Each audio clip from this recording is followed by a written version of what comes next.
Good morning from kampungku. Hello. What are you doing? Set api traditionally untuk bakar ikan. Kita tak pakai arang, kita pakai kayu-kayu yang sedia ada di laman je. Kita tengoklah kejadian ni macam mana nanti. Maraknya api. Tak apa, kita nak pakai bara je. Boleh jadi bara ke kayu tu? Akan ada kot.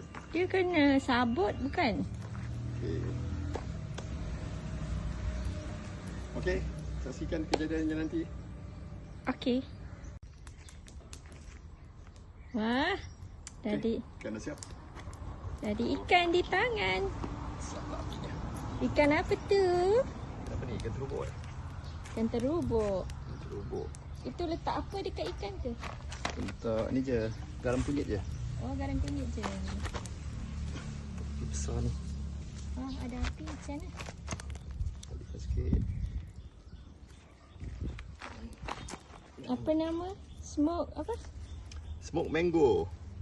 Sebabnya kita guna kayu daripada pokok mempelam. Kayu pokok mempelam. Makanya dia jadi smoke mango fish.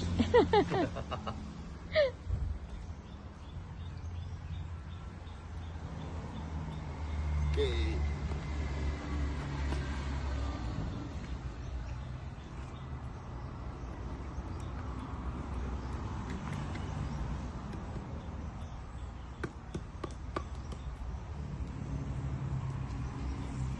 Alright. Kita tunggu hasilnya nanti. Okey, ikan dah sikit lagi nak masak. Bagian atas tu belum.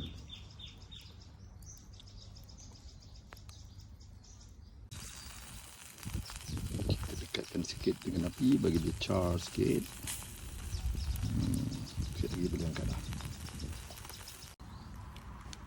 Ni second batch ikan untuk dibakar. Dah hampir masak pun.